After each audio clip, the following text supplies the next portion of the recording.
Hey guys, okay, so today I hate it when I say hey guys. Ugh, I was gonna end and start over again, but I think I'll just keep going. No, I won't. Yes, I will. Okay, so hello, and what is happening today? All right, let's just get into it. Today, I would like to talk about my really awful experience in spirituality that I have been having for the last 3 months or so. So as we do this, I just showered, and I don't know why I always shower before I go to the gym and shower again after. I'm not sure why I do that, but I do. So I just need to do my face, moisturize it, and oil it up like I normally do. And I'm going to be doing that as I talk to you about my spiritual journey. All right.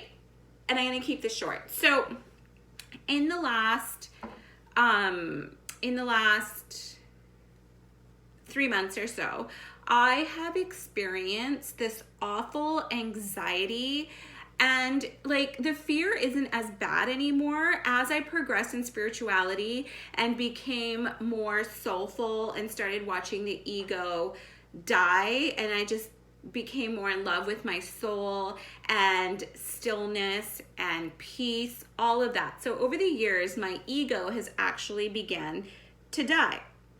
But so what happens when your ego begins to die is you don't really experience as much anxiety or fear or grief. Like all of that starts to go away. You're more in a peaceful state. So I was like walking around in this really like peaceful state. This lasted a good, well, not very long. I guess it lasted about 4 or 5 months. And then I came to this, as I was switching, I began to want to switch my title from entrepreneur to influencer. Like I wanted to grow my YouTube channel, right? And I wanted to give more information to people about like just stories about my spiritual journey, the real truth of spiritualism, because it can be so ugly sometimes.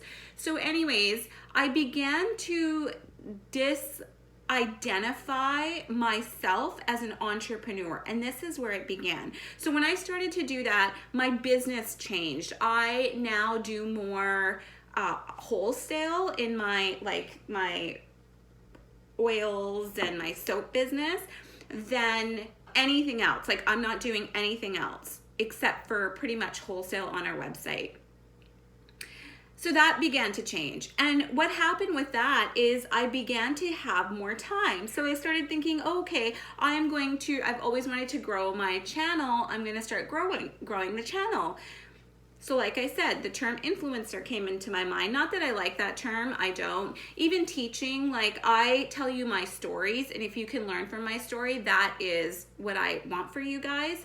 So anyways, and then in the last 3 months or so, once my business transitioned and I don't have a lot of stress, I felt like my label, even as an entrepreneur, because I'm not actively right now pursuing marketing. I'm not actively marketing, and that was the bulk of my time in the beginning with the soap business. So I started questioning, oh my God, who am I? Who am I? And I went through this awful, it's funny. There was a lot of anxiety, but not fear. Isn't that weird? But fear is a part of, anxiety is a part of fear. So of course there's a little bit of fear, but not overwhelming fear. But what there was depression. Isn't that weird? I had these states of anxiety, but not that intense fear. Just I guess I was able to observe the anxiety, and I was talking to myself and saying, no, this is just the ego. You're going to be okay. Silence silence your mind, silence your mind. Maybe that's why the fear wasn't so expansive. I was able to tell myself to silence my mind. So I talked myself through the anxiety. But what happened was I went into this like deep depression. And even the deep depression, I guess it wasn't as deep. You know, depression, it feels awful. You feel like the world's collapsing. You hate everybody. What have I done in my life? Look at where I am. Like I was going through all like, who am I again? And here's what I have come to know just like yesterday or maybe a week ago. In your spiritual journey, you are going to come to a point where you don't need labels. And you know when I realized this, I was at the gym and one of the trainers said, "What do you do?" And I hesitated. I almost didn't want to be labeled and I didn't want to answer her question. And I noticed that I did that because it was new. It was like an intuition. I've never had felt that or experienced that before. So when she asked me, I ended up answering her question because I didn't want her to think I'm a weirdo. Like, what was I going to say? I don't like labels. I don't like to label myself. She would have been like, okay, weirdo, and not talk to me again. So I did say to her, oh, I have a wholesale soap business now. I used to do, I still do online, but whatever.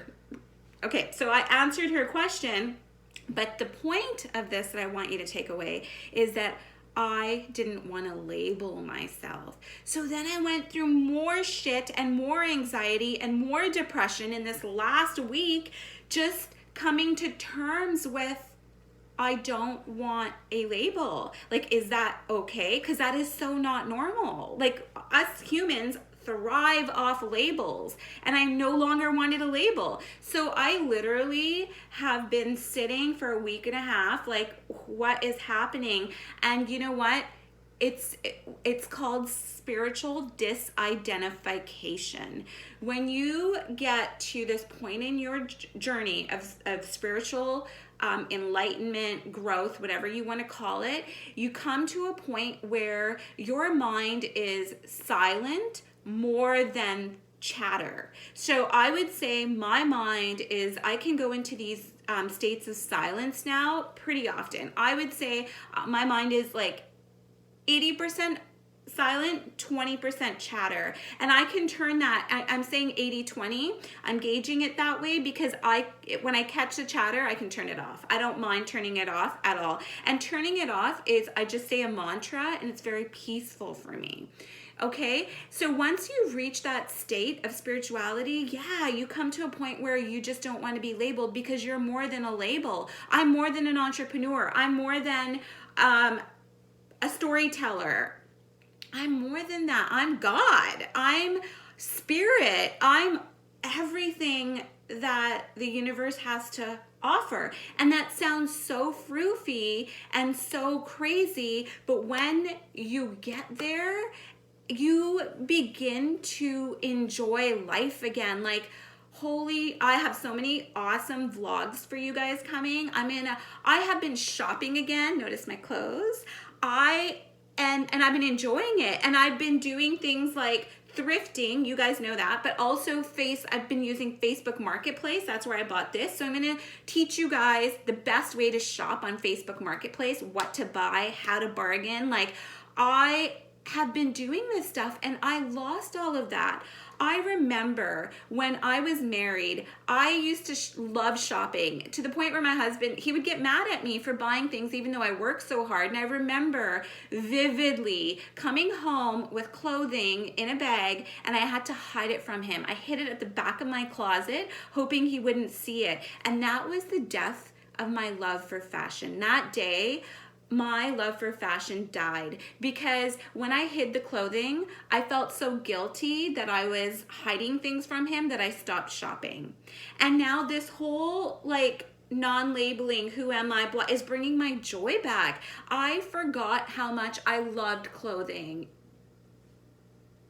It's the little things.